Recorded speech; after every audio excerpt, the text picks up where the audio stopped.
বোরের filmi logic অবশ্যই একটু বোরে আবদুল্লাহকে নিয়ে কথা বলবো, একটু ইস্ট বেঙ্গলকে নিয়ে কথা বলবো, একটু সাধারণ ভারতীয় স্পোর্টস নিয়ে আলোচনা করবো। তো বোরেকে নিয়ে কথা বলতে গেলে মনে হয় দম বন্ধ হয়ে আসে, মানে মানে এত ফালতু কথাবার্তা বলে ছেলেটা যে মনে হয় একটু অক্সিজেন আর একটু বেশি হলে ভালো হয়। তাই একটু বারান্দায় এসে একটু আহ, মুক্ত বাতাস গ্রহণ করতে করতে একটু বোরেকে নিয়ে একটু আলোচনা করা যায়। ওর ফিল্মি লজিক, মানে ছেলেটা মানে সকল শিক্ষিত, মানে বিদেশে কি পড়াশোনা করেছে এটা আপনি অস্বীকার করতে পারবেন না। কিন্তু জানেন তো মানে শিক্ষা মানটা এখন কিরকম যেন একটা হয়ে গেছে। মানে এমন নয় যে বোর্ডে কোনো বাজে জায়গা থেকে পাশ করেছে। এখন অনেক বড় লোকের বাবা ছেলে মেয়ে আছে যারা ধরুন ম্যানচেস্টারে গিয়ে কোনো নিউ ইয়র্ক ইউনিভার্সিটি থেকে পাশ করে। এরকম আমেরিকা বলুন, ইংল্যান্ড বলুন, এখানে অনেক মানে ফালতু কলেজ ইউনিভার্সিটি আছে যাদের টার্গেট থাকে বড়লোকের ছেলেদেরকে বা মেয়েদেরকে অ্যাট্রাক্ট করবে, পয়সা দিয়ে একটা মোটামুটি একটা বিদেশি সার্টিফিকেট দেওয়া হবে। বোর্ড কিন্তু সেরকম নয়, মানে বোর্ডে ভালো জায়গা থেকেই পাশ করেছে। তার আগে পরে কি হয়েছে জানি না। ওর পাশের ব্যাপারটা নিয়ে আপনার মধ্যে কিন্তু কোনো রকম সন্দেহ থাকা উচিত নয়। তো বোর্ডে মানে ভিনেশ ফোগাট বা ইস্টবেঙ্গল নিয়ে অদ্ভুত অদ্ভুত সব লজিক বলছে। আমি যেহেতু গতকাল একটু ব্যস্ত ছিলাম একটু লোকানো ফিল্ম ফেস্টিভ্যাল দেখার জন্য, তো বোর্ডকে ঠিকঠাক ফলো করা হয়নি।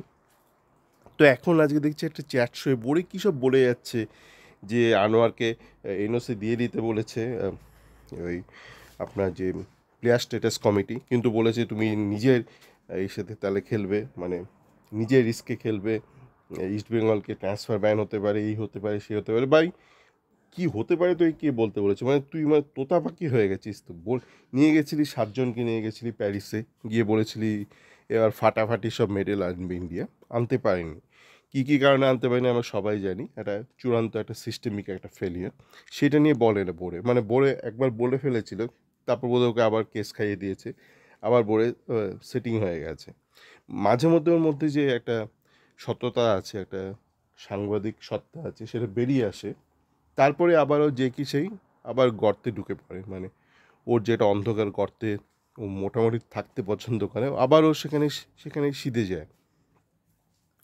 তা এই যে বলছে প্রবাবিলিটি, ভাই প্রবাবিলিটি তো এটাও বলছে যে আমরা যদি নিয়ম মেনে চলি, মানে যে নিয়ম মানার ফলস্বরূপ কিন্তু এই চুক্তিটাকে, মানে চুক্তিটা যে ভেঙেছে আনোয়ার, সেটা কিন্তু মানতে বাধ্য হলো, নয়তো বলতো না না না তোমাকে, তুমি চুক্তি ভাঙতে পারবে না।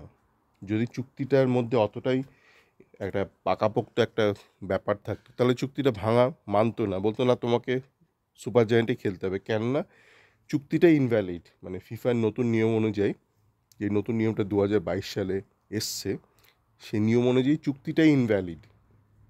এবং সেখানে ভুলভাল কাজ করেছে ভারতীয় ফুটবল ফেডারেশন বা স্পোর্টস ফেডারেশন, বিভিন্ন উচ্চ পদে যারা বসে আছে তারা বিভিন্ন রাজনৈতিক কারণে বসে আছে এবং তারা বেসিক্যালি অযোগ্য ব্যক্তি, এবং একই কারণে বিনেশ ফোগাটের ওজন বেড়ে যায় বা আনোয়ারের সইটা অ্যালাউ করা হয়, যে ফিফার নতুন নিয়মে আসার পরবর্তীকালে ফিফার বিরোধী একটা কাজ করতে অ্যালাউ করা হয় সুপার জায়েন্টকে। তো সেক্ষেত্রে এই যে প্রবাবিলিটি বলছে যে আনোয়ারের ব্যান হতে পারে, আনোয়ারের 6 মাস মানে 3 থেকে 4 মাস আনোয়ার ব্যান হতে পারে, বা আনোয়ারের নিজে প্রথমে বলেছিল 10 কোটি 12 কোটি ফাইন হতে পারে, তারপর বলছে, নিজেই আবার বলছে সেটাকে খণ্ডন করে, না ভারতীয় ফুটবলে তো এত টাকা নেই, তাহলে হয়তো অতটা হবে না, হয়তো ইস্টবেঙ্গলকে একটা একটা মরশুম ট্রান্সফার ব্যান হতে পারে, বা একটা উইন্ডো হয়তো ট্রান্সফার ব্যান হতে পারে। কিসের জন্য আবার সেখানে আবার ইংরাজি নিয়ে আসছে বোর্ডে, মানে বোর্ডে অনেকে, আমরা বাংলা যে ছাগল শব্দটা আছে ওটাকে গোট বলে দিই, মানে GOAT, সেটা হচ্ছে অ্যাপ্রিভিয়েশন, গ্রেটেস্ট অফ অল টাইমস। বোর্ডে মানে যখনই লজিক হারিয়ে ফেলে ও ইংরেজিতে চলে যায়। ইন্ডিউসমেন্ট কিসের ইন্ডিউসমেন্ট করা হয়েছে?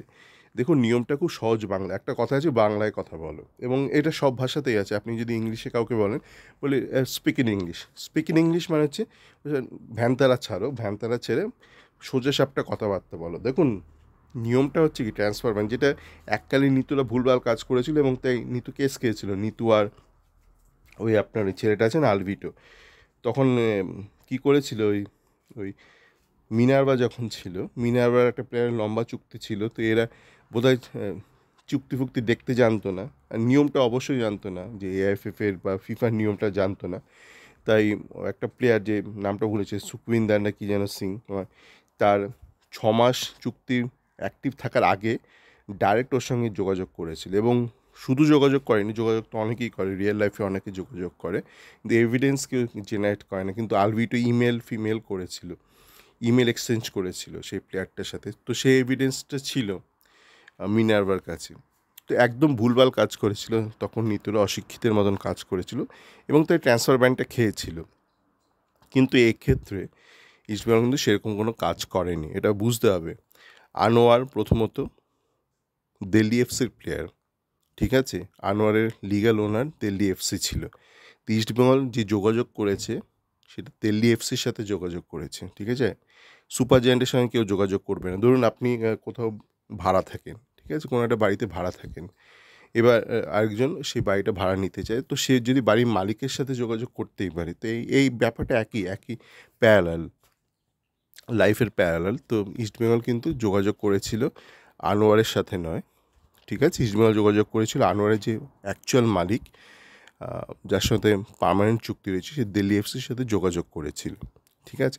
তো সেইটা কোনো ইল্লিগাল কাজ নয়। আর ইস্টবেঙ্গল যে চুক্তি সই করেছে সেটা কন্ডিশনাল, যে তুমি যদি তোমার এই লোন এগ্রিমেন্ট, তুমি বলছো যে তুমি অখুশি সুপার জায়ান্টের সাথে, এবং তুমি বলছো যে ফিফার নিয়ম অনুযায়ী এটা একটা ইল্লিগাল কাজ এবং তোমাকে পার্মানেন্ট কন্ট্রাক্ট দিতে চাইছে না সুপার জায়ান্ট, কারণ তো আমরা জানি সেই স্যালারি ক্যাপ নিয়ে একটা ঘাপলা করেছিল, স্যালারি ক্যাপ এক্সিট করে যাচ্ছিল, সেই জন্য করেছিল। তো সেক্ষেত্রে যদি তুমি এই ব্যাপারটা থেকে বেরিয়ে আসতে পারো তাহলে আমি তোমার সঙ্গে বিয়ে করব, ঠিক আছে।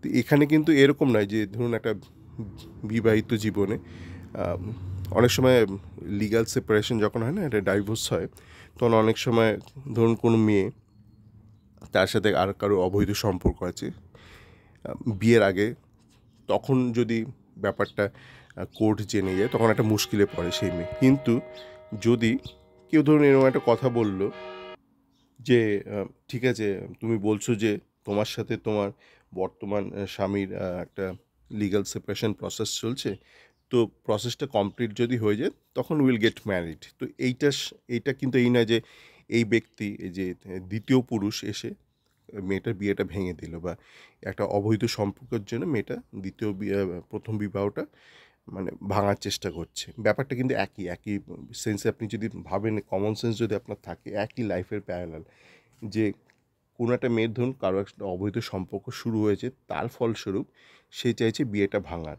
আর কেউ ধরুন অলরেডি স্বামীর অত্যাচারে, মানে স্বামী তাকে সম্মান দিচ্ছে না তাই সে, এবং অত্যাচার করছে এবং তাই সে বিয়েটা থেকে বেরিয়ে আসতে চাইছে, সেই সময় কোনো পুরুষ সাথে তার দেখা হলো, সে বলল ঠিক আছে তুমি যদি এই পুরো ব্যাপারটা থেকে বেরিয়ে আসতে পারো, then we are going to get into a formal relationship. তো ব্যাপারটা একই হয়েছে। আর বিনেশ ফোগাটের কেসটা নিয়েও একই। বিনেশ ফোগাটের কেস নিয়ে এখন বোরে শুরুর দিকে কিন্তু একটু সততার সাথে কথাবার্তা বলেছিল বোরে আবদুল্লা, যে এখানে তো একটা জাস্ট একটা পাস ফেলের ব্যাপার হচ্ছে, একটা 100 গ্রাম। তো এখন কিন্তু বোরে আবার মানে ওখান থেকে সরে যাচ্ছে, ভাবছে যদি এখানে আমার ব্যান্ড ফ্যান করে দেয়, ক্রিকেটের মতন এখানে যদি ব্যান্ড ফ্যান করে দেয়, তাই বোরে এখন ইমোশন সেন্টিমেন্ট ওখানে চলেছে, বিশাল টুইট করছে, ভুলভাল কন্টেন্ট। মানে আমার পরিচিত ঠিক না, একজন ইস্ট বেঙ্গল একটা ফ্যান আছে, সে এরকম টুইটার একটা অ্যাকাউন্ট কিনেছে পয়সা দিয়ে, ব্লুটিক কেনার পয়সা বিশাল চিঠি লিখে আমাকে বলে শেয়ার করতে। আমি বলি ভাই তোমার কন্টেন্টের মধ্যে প্রচুর মানে ডিসক্রিপেন্সি আছে কন্টেন্টে, বা তোমার পয়েন্টে আর্গুমেন্টে ডিসক্রিপেন্সি আছে, বা অনেক সেলফ কন্ট্রাডিক্টরি অনেক কথাবার্তা আছে, বা কনফ্লিক্টিং। তো বোরে এখন এটা বোরেতেই সীমাবদ্ধ থাকা ভালো। তো বোরে এখন কিন্তু ওই লাইনে চলে গেছে, সেন্টিমেন্ট ইমোশন এই নিয়ে বিশাল লেখা লিখছে। দেখুন আপনাকে আগে বুঝতে হবে ভুলটা করেছে কে। ভুলটা ভারত করেছে, ঠিক আছে। যেমন ওই নিতুর ক্ষেত্রে নিতুরা একসময় ভুলটা করেছিল, মানতে হবে। তারপর এই আনোয়ারের ক্ষেত্রে ভুলটা করেছিল অল ইন্ডিয়া ফুটবল ফেডারেশন আর সুপার জায়ান্ট, এরা ভুলটা করেছিল ফিফার নিয়মটা না জেনে। তারপরে এই চেলা চামুন্ডা যারা রেখেছে, গোয়াতে কিছু চাকর রেখেছে বা দাস রেখেছে, কিছু একটা ইন্টারন্যাশনাল একটা হাই প্রোফাইল রেখেছে, বোরে আবদুল্লাহকে রেখেছে চাকর জাতীয়। এরা এখন ভুলভাল পাবলিককে বোঝাচ্ছে। আর আম ভিনেশের কেসটা আপনি যদি একটু বোঝেন যে কী হয়েছে, তাহলে মনে হয় না আপনি ভিখারির মতন আমাকে এই দাও, মেডেল দাও। এরপর হয়তো বলবে, "ভাই আমরা সিলভারটা আমরাই দিয়ে দিচ্ছি, মেটালটা দিচ্ছি বা অন্তত আমাদের একটা সার্টিফিকেট দাও বা একটা মেডেল দাও।" মানে ভারত ঠিক আছে একটা মেডেল আ হারিয়েছে, খুবই দুঃখের বিষয়। কিন্তু যেইভাবে এখন ভিখিরির মতন আচরণ করছে এসব সাংবাদিক এবং অনেক ফ্যান, তাতে করে মনে হয় আমার দেশে আরও বেশি সম্মানহানি হচ্ছে। আজকে যদি ধরুন লোকান্নতে আমার সাথে কারোর আলোচনা হতো এই বিষয় নিয়ে, যে সে বলতো, "তোমাদের ভিনেশ ফোগাটের কেসটা কি হয়নি?" আমি বলছি ওটা পসিবিলিটি। তখন আমি কি বলতাম? আমার বলতে হতো যে, "দেখো আমার দেশবাসীর মধ্যে শিক্ষার একটা অভাব আছে। যারা সাংবাদিক রয়েছে, যারা প্যারিসে গেছে বেশিরভাগই অশিক্ষিত বা তাদের যে শিক্ষাটা আছে সেটা পুঁথিগত শিক্ষা, জীবনের শিক্ষা তাদের নেই। অন্তত শিক্ষাটা তারা প্রয়োগ করে না। অন্তত তারা শিক্ষিত মানুষের মতন দৈনন্দিন জীবনে আচরণ করে না।" দেখুন ভিনেশ ফোগাটের ক্ষেত্রেও কেসটা কী হয়েছিল, আমি আগেও বলেছি ২০১৮ সালে যে wrestling federation United world wrestling ওরা একটা নিয়ম এনেছিল যে এবার থেকে দুটো দিন ওজন মাপা হবে, ডে 1 আর ডে 2। ডে 1 এর শুরুতে আর ডে 2 এর শুরুতে, মানে ডে 1 এ প্রিলিমিনারি রাউন্ডগুলো হবে আর ডে 2 তে রেপাচার্জ রাউন্ড বা ফাইনাল রাউন্ডে যে গোল্ড সিলভার এই ম্যাচগুলো হবে। তো তখন বলা হয়েছিল যে এই দ্বিতীয় দিনে যখন ওজন নেওয়া হবে সেটাতে 2 কিলো এক্সট্রা অ্যালাউ করা হবে। কিন্তু সেটা বলা হয়েছিল ২০১৯ সাল অবধি। পরিষ্কার লেখা ছিল ২০১৯ সাল অবধি। এবার ২০১৯-এর পর থেকে কি হয়েছে, বলেছে না তোমাকে ডে 1, ডে 2 অলিম্পিকের ক্ষেত্রে দুটোতেই তোমাকে কিন্তু ওই তোমার যে ওয়েট লিমিট তার মধ্যে থাকতে হবে। মানে এই যে 2 কিলো যে অ্যালাউন্সটা ছিল সেটা কিন্তু তুলে দেওয়া হয়েছিল। সেটা তুলে দেওয়া হয়েছিল এবং বলা হয়েছিল ডে 1 এও শুরুতেও তোমাকে উইদিন লিমিট থাকতে হবে, মানে ফিনিশের ক্ষেত্রে উইদিন 50 থাকতে হবে, মানে 50 ক্রস করলে চলবে না, 50.0001 হলেও চলবে না। আর ডে 2তেও তোমাকে একই থাকতে হবে, উইদিন 50 তোমাকে থাকতে হবে, 50 ক্রস করলে চলবে না। আপনার জানি না অনেকেই অঙ্ক ঘৃণা করেন, কিন্তু তা বলে এই নয় যে একটা বেসিক জিনিস জানবে না যে 50 you cannot be exceeding 50 in case you are competing in 50 kilo category. তো এবার সাধারণত কী হয়, ভিনেশ যখন প্রথম দিন লড়েছিল অবশ্যই তার আগে কিছুটা ডায়েটিং করেছিল, করে ডে 1-এর শুরুতে ও ছিল 49.90, মানে 10 গ্রাম কম ছিল 50-এর থেকে যখন শুরু করেছিল। এইবার যখন লড়ছে তখন অবশ্যই তো শক্তি ক্ষয় হয়, শরীর ওজনও কমে। তো ডে 1-এ 3টে ফাইট ছিল। তো প্রত্যেকটা খেলার মাঝে মাঝে ওকে যে টিম ছিল ইন্ডিয়া টিমে, নিউট্রিশনিস্ট, ডাক্তার, এরা যে খাবারগুলো দিয়েছে বা ফ্লুইড দিয়েছে তার ফলস্বরূপ ওর ওজন বাড়তে থেকেছে। এবার আমি জানি না এইগুলো মনিটরিং কতটা কীভাবে করেছে, কিন্তু এই টিম যে ইন্ডিয়ার টিম ছিল, যে টেকনিক্যাল টিম, ওদের হিসেব ছিল যে থার্ড ফাইটটা মানে সেমিফাইনাল ফাইটটা লড়ার পর ভিনেশের ওজন বেড়ে গিয়ে ম্যাক্সিমাম 51.5 হবে, মানে 1.5 কিলোর মতন বাড়বে। তো ওদের প্ল্যান ছিল যে এই 1.5 কিলোটা আমরা অবশ্যই, মানে তারপর থার্ড ফাইট শেষ হয়ে যাওয়ার পর পরদিন সকালবেলা যে ওজন হবে সেই সময়টার মধ্যে 1.5 কিলোটা ওজন কমিয়ে ফেলবো। কিন্তু এরা একটা হিসেবে গন্ডগোল করে ফেলেছে, বা কারণটা যাই হয়ে থাকুক, মানে বেশি ইনটেক দিয়ে থাকুক বা ভিনেশের শরীর অন্যভাবে রিঅ্যাক্ট করে থাকুক, সেটা জানি না সেটা কি এক্স্যাক্ট ঘটেছে। কিন্তু যেটা জানা যাচ্ছে যে ডে 1-এ তৃতীয় ফাইটের পর ভিনেশের ওজন ছিল 52.7, 2 কিলো 700 গ্রাম বেড়ে গিয়েছিল।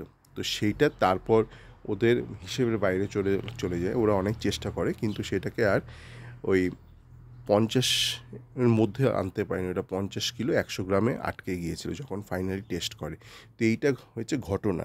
তো এই ঘটনা নিয়ে আমি জানি না কোন লজিকে আপনি একটা আর্গুমেন্ট করবেন। আপনি যে কোনো ক্ষেত্রে যখন অনেকে বলেন এইটা করেছে, ও সেইটা করেছে, আপনি বোঝার চেষ্টা করুন যে আপনি যে একটা ফাইট লড়বেন, একটা যে লড়াই লড়বেন, একটা আর্গুমেন্ট করবেন, তার পেছনে একটা লজিক থাকবে। আপনার এই ক্ষেত্রে লজিকটা কী, এটা বুঝতে হবে। যাকে সবাইকে তো ধরে আর শিক্ষিত করা যায় না। অনেক ছাগলই আজকাল নিজেকে গোট ভাবে, গ্রেটেস্ট অফ অল টাইমস ভাবে। তো তাদের জন্য শিক্ষা নয়, যারা হয়তো জানে না কিন্তু শিক্ষিত হতে চায় তাদের জন্য শিক্ষা, যারা অলরেডি শিক্ষিত তাদের জন্য শিক্ষা। বাকিরা ওই বোরে আবদুল্লা টাইপ হয়ে থাকুক। সকলে ভালো থাকবেন।